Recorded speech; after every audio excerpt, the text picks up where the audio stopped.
DPRD gelar paripurna LKPJ Bupati Maluku Tengah tahun 2023.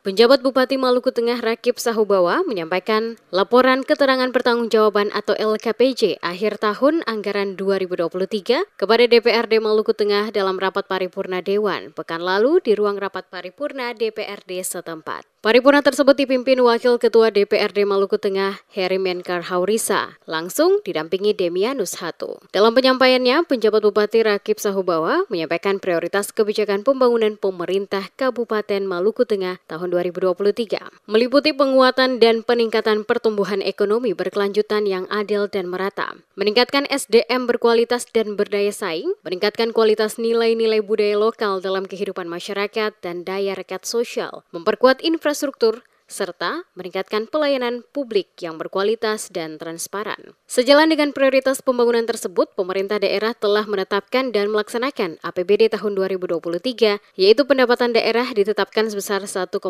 triliun rupiah dengan realisasi 1,6 triliun rupiah. Sedangkan realisasi belanja APBD ditetapkan 1,8 triliun rupiah, realisasinya mencapai 1,6 triliun rupiah.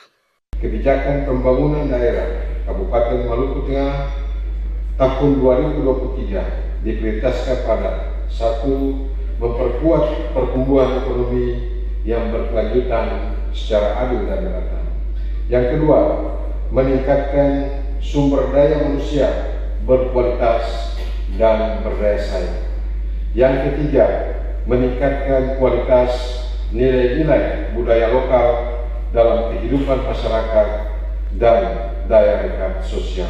4. Memperkuat infrastruktur kewilayahan dalam mendukung pengembangan ekonomi dan pelayanan dasar berwawasan lingkungan hidup dan ketahanan bencana.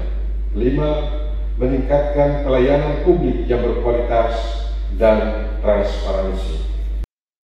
Menurut Wakil Ketua DPRD, Heri Menkar Haurisa, LKPJ merupakan dokumen yang wajib dipenuhi kepala daerah dan disampaikan dalam paripurna sesuai peraturan berlaku. Ia berharap penyampaian LKPJ harus dibarengi dengan asas transparansi agar wakil rakyat di DPRD dapat mengetahui dan mengevaluasi kinerja kepala daerah. Melalui pencermatan dan evaluasi pada LKPJ tersebut, akan diidentifikasi permasalahan atau kendala yang dihadapi pemerintah kabupaten, sehingga akan muncul rekomendasi-rekomendasi dari DPRD untuk Pemkab. Selanjutnya, pihaknya juga akan melakukan persidangan sehingga rekomendasi dapat diserahkan kepada pemerintah daerah untuk dapat ditindaklanjuti.